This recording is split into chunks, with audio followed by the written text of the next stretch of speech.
Right, well, I think we've hit around about 10:30, so if we kick off, I'd just like to wish you all a really good morning. For those of you who weren't here last week, I'm still Ross Brown, and I'm still a detective inspector, and I'm still currently head of cyber innovation for the Southwest Cyber Resilience Centre. Really like to welcome you all to the second in a series of 4 webinars from the SWCRC in collaboration with the National Cyber Security Centre. This series of webinars, which is now over the next 3 weeks, they're all going to be at the same time, and they're on the following dates. So the next one is the 15th of April, and we then skip a week, and the one after that is the 29th of April. And what we've done, and what Chris, our guest speaker from the NCSC, has done, is designed the webinars to take you through in a structured and a really easy way to understand and help you to use the NCSC products that we provide you with as part of your core membership pack when you join the Southwest Cyber Resilience Centre. So hopefully this will not only help you to understand the NCSC tools, but more importantly, it'll help you to implement the guidance and make your business, whatever its size or sector that you operate in, more cyber resilient. And this has never been more relevant with an exponential rise in cybercrime during the lockdown, which I'm sure you've all noticed from the various trade and press outlets. So this morning's webinar is titled Keeping Your Business Safe Online. And in the next 30 minutes or so, we aim to cover the following subjects: the Small Business Guide, Response and Recovery Guide, and Cyber Essentials. As I say, Christopher has kindly joined us from the NCSC to take us through the webinar. But just as an aside, due to the nature of Christopher's work, the presentation this morning and for the rest of the presentations will be slides only. There'll be an opportunity to ask questions at the end, but feel free to make use of the chat facility here on Zoom to ask any questions as we go through, and I can ask them on your behalf. But if you've got questions at the end and you want to unmute, please do so when we get to that stage. So Chris, without further ado, thanks ever so much for joining us. As always, really grateful that you could come, and if I can pass over to you. Thank you, Ross, and good morning to everybody who's joined us on the call this morning. Ross, can I just get a confirmation that you can see the slides? Yes, I can, Chris. Yeah, coming through. Excellent. Thank you, Ross. So as Ross mentioned, my name's Chris. I work at the NCSC as the SME Engagement Officer. So my job is to work with the SME network to implement and embed cybersecurity controls and cybersecurity best practice and behavior. The next 20-25 minutes will look at the further products from the NCSC, looking at the Small Business Guide, the Response Recovery Guide, and the Cyber Essentials offered by IASME Consortium. As Ross mentioned, this is the second of 4 webinars that we're hosting over the next few weeks. Next week, we'll look at what a cyber incident means for your business. So go into more detail about response recovery. We're skipping a week, but then at the end of the month, we're looking at embedding cybersecurity. So this is looking at the tools and services offered by the NCSC to help you implement the guidance mentioned in the previous episodes. For the benefit of those who weren't on the call last week, just to set out who we are at the NCSC. We were established at the end of 2016 to bring together all parts of government to create that national technical authority when it comes to cybersecurity. Our aim there is to help make sure the UK is the safest place to live and work online. And through that, we support all parts of the UK nation, everyone from the individuals and families, the larger organisations, SMEs, all the way up to public sector and cybersecurity professionals. So we cover a huge remit and range to ensure that we are supporting UK cyberspace at all levels. I mentioned about this last week when we look at our cybersecurity capability and proficiency. It's important that we take that holistic approach, that we look just beyond the technology and the IT infrastructure networks, but we also take into account in the people and the processes we have in place as well. Often at times we see that people are the front line when it comes to cybersecurity, and often at times people, the staff and our workforce can be the weakest link when it comes to cybersecurity.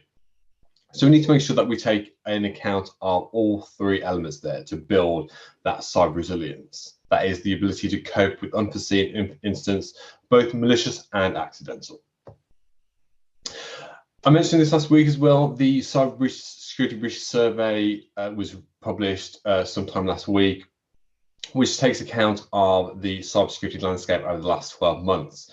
And what was pertinent this year was that the predominant cause for a cyber breach across businesses was a result of phishing attacks, with 83% of businesses stating that the cause of the breach was through a phishing attack.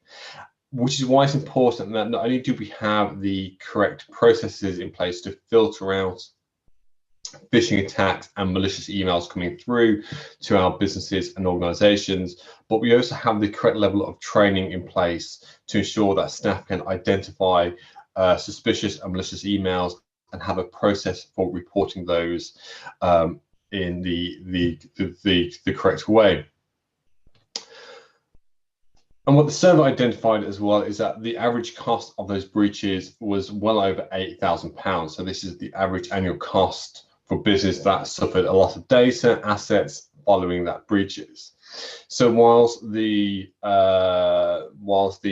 amount of breaches has decreased from 2020, so that's down 2020, the average annual cost has increased significantly. Last year it was around the £3,500 mark. We're looking at well over £8,000. So it's important that businesses have the correct level of cybersecurity controls and practices in place.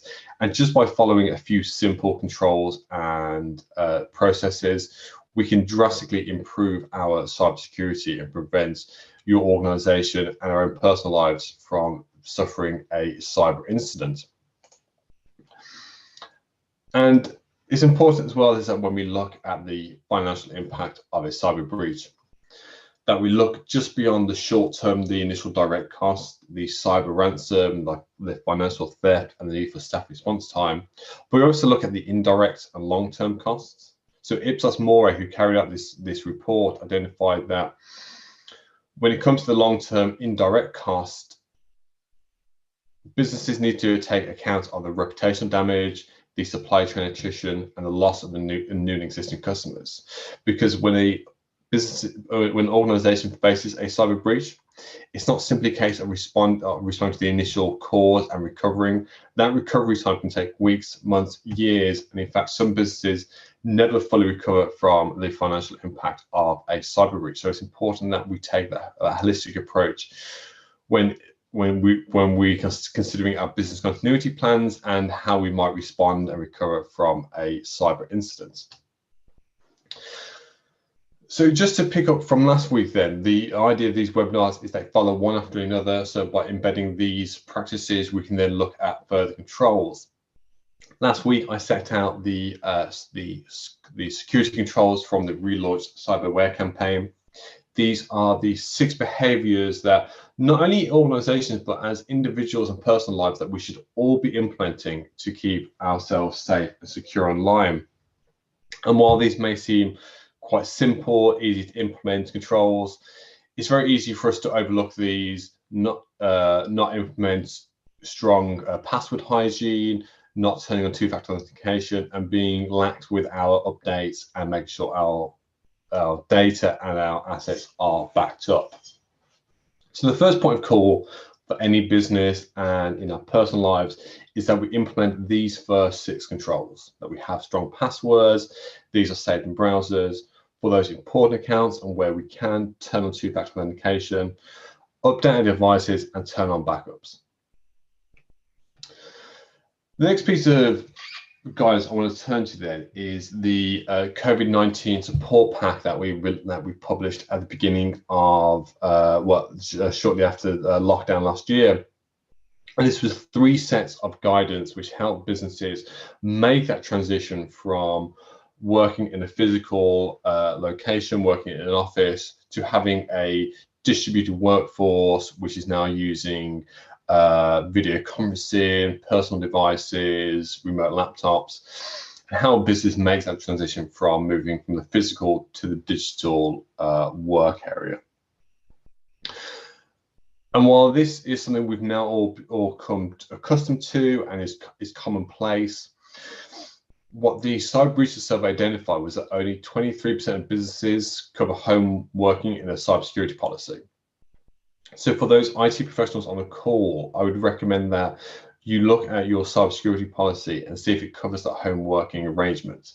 And if not, build home working into your cybersecurity policy, because now we have a greater threat vector, there's a greater sense of vulnerability, and staff can often feel isolated if there is an instance. What we often see is when individuals are the victims of a phishing attack or their computer becomes infected with ransomware, the immediate reaction is to deal with it themselves, try and fix it themselves, which, as we all know, can exacerbate the problem. So make sure that your staff feel comfortable reporting to yourselves or the business if they have an issue with their IT, or if they feel they've been the victim of a cyber incident. So for the focus of this webinar then, I wanted to take a deep dive into the Small Business Guide. Now, while it's called the Small Business Guide, these controls apply to all organizations regardless of shape, size, and sector. And in fact, these are the best, these are good practices that we should all be implementing. And let's keep in mind that these aren't simply a box ticking exercise. Cybersecurity is never never a one direction and then we stop.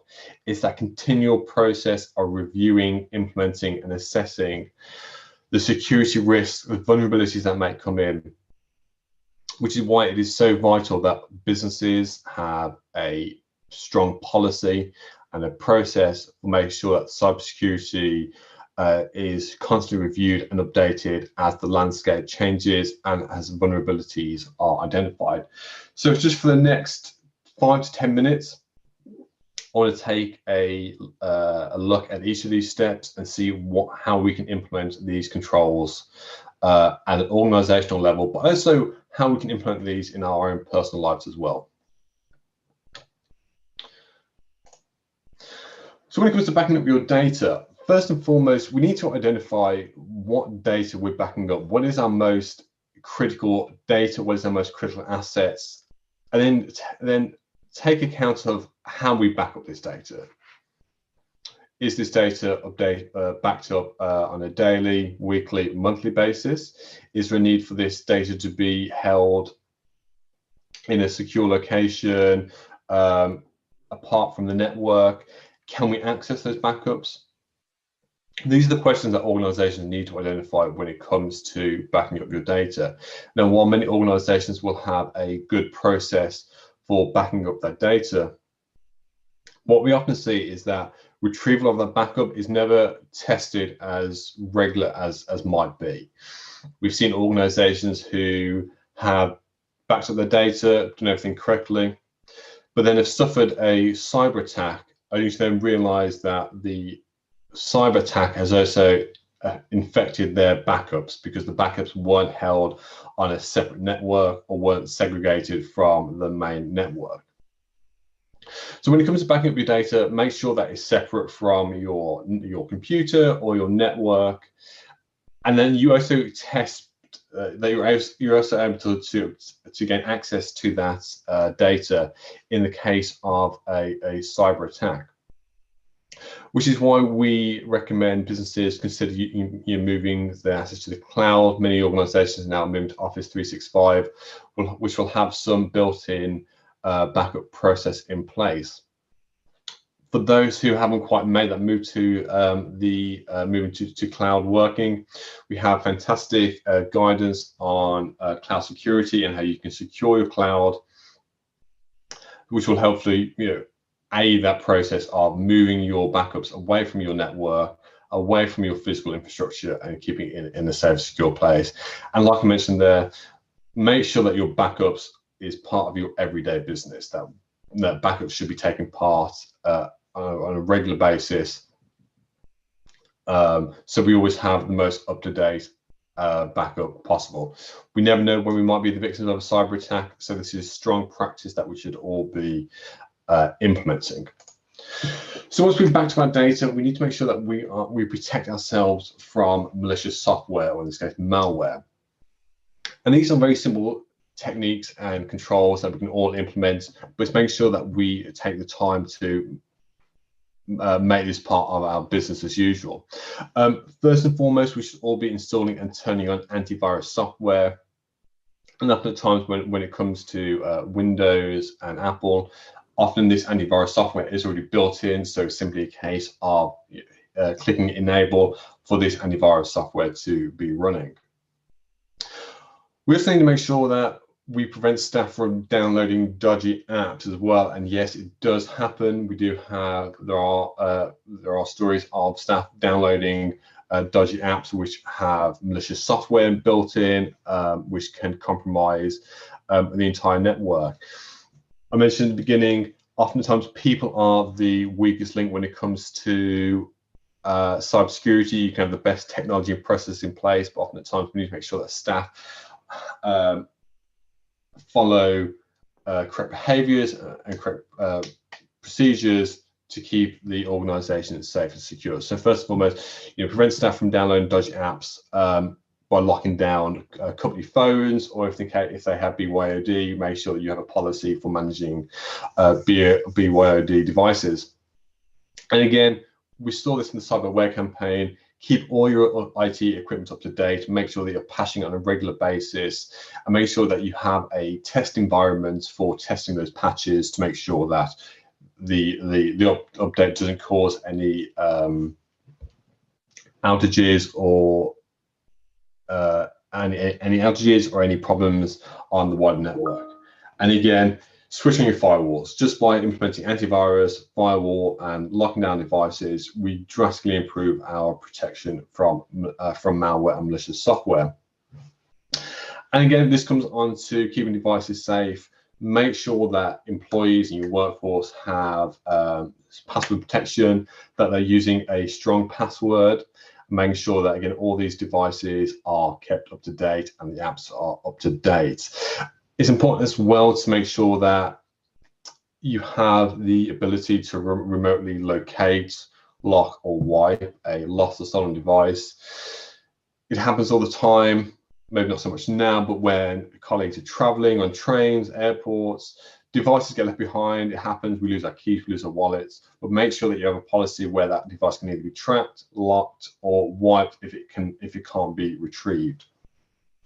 And again, staff shouldn't be connecting to an unknown Wi-Fi hotspot, so using public Wi-Fi, because this there's no guarantee that this isn't being sniffed or tracked by malicious actors. If there is a need to connect to an unknown Wi-Fi spots, staff and colleagues should be using a virtual private network where possible to act as a proxy server when it connects to those devices.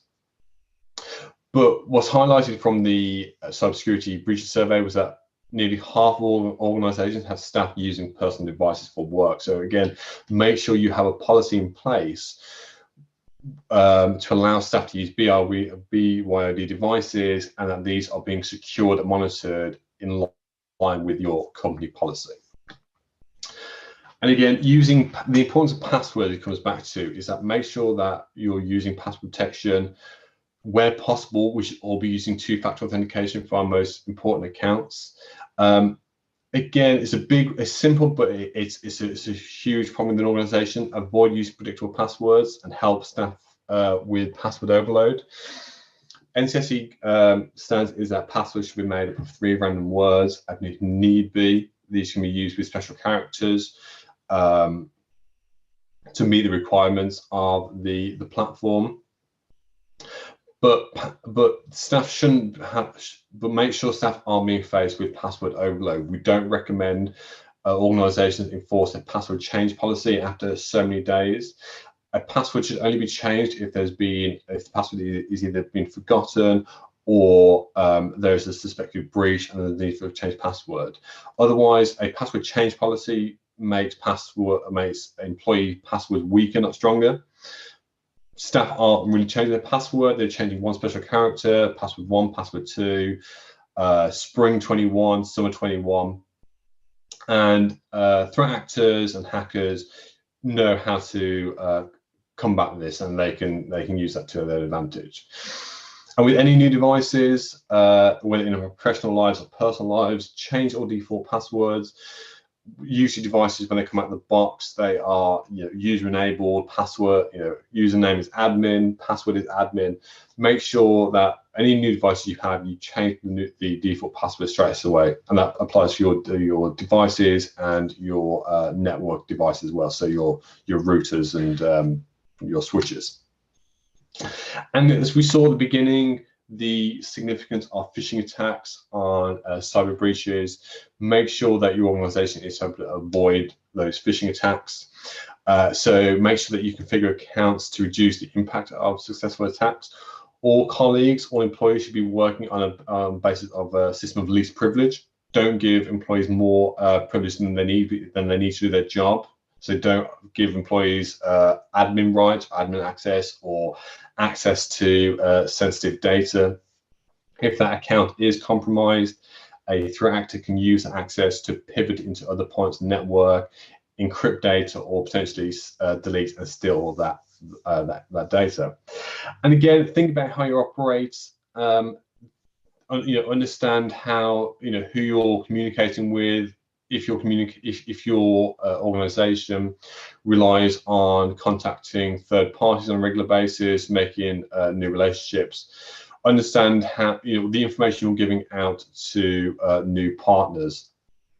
Threat actors are very clever at using social engineering to convince a business or an individual to provide more information than required, which allows them to gain access to the network.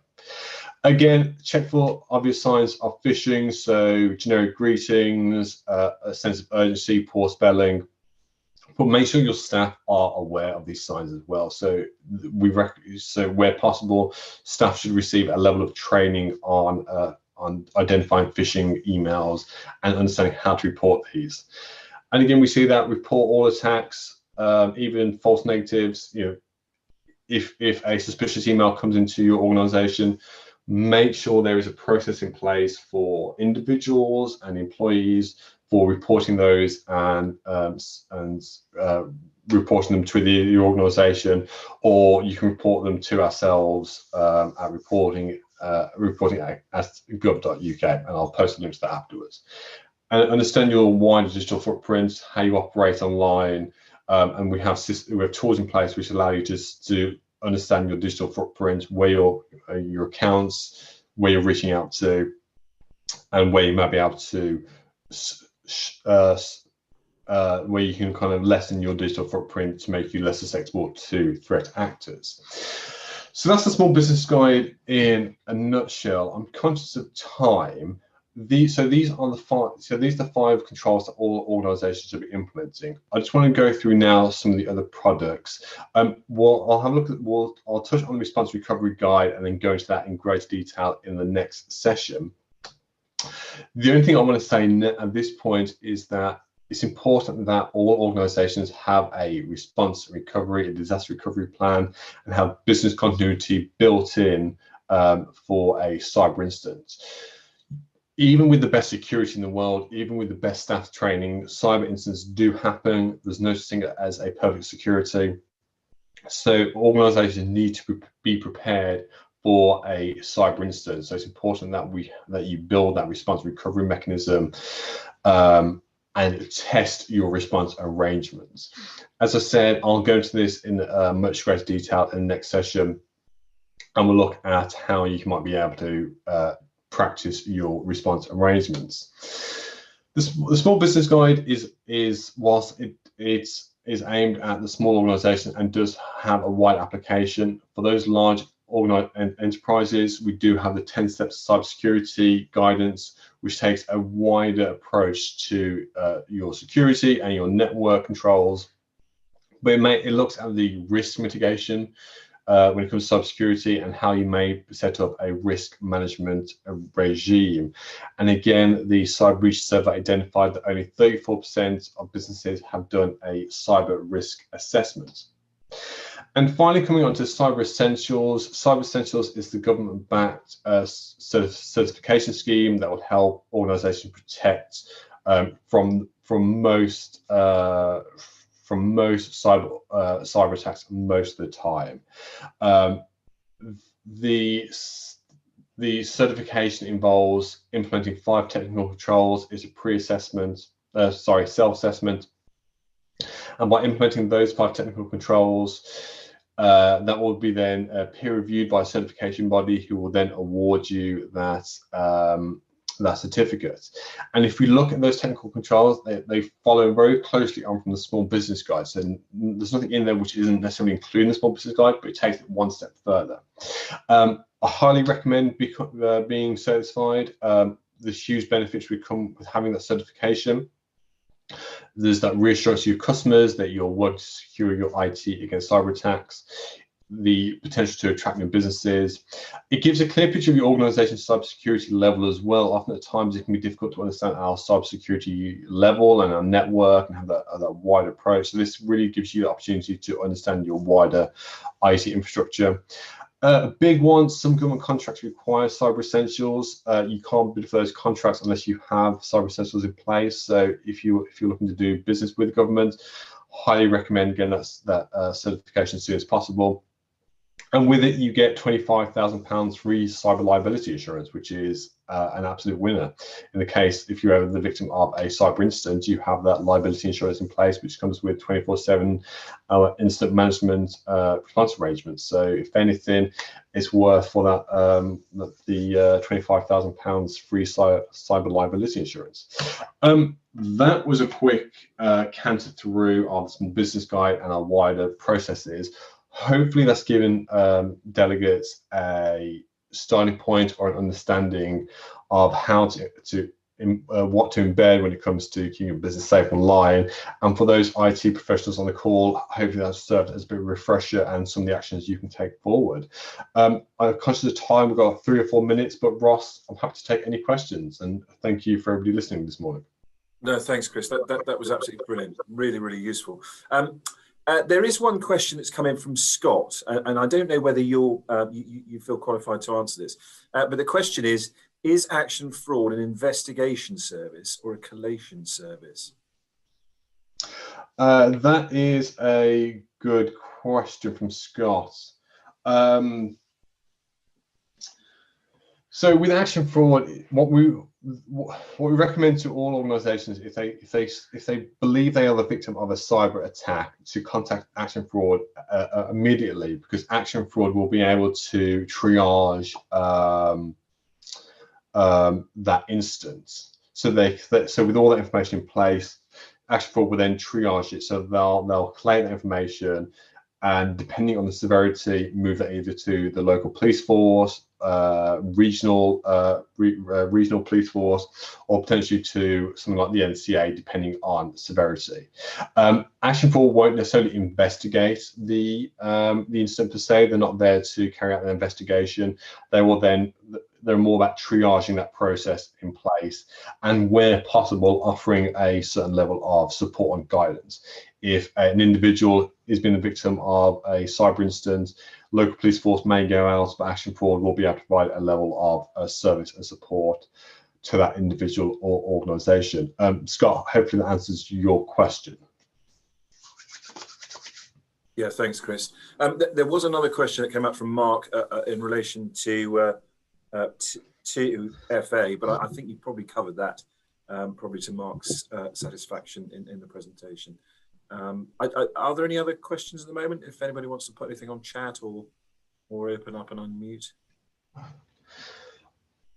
Or if anybody wants any information on a service provider, I can drop links to those. Everything mentioned in today's webinar is on the NCSC website.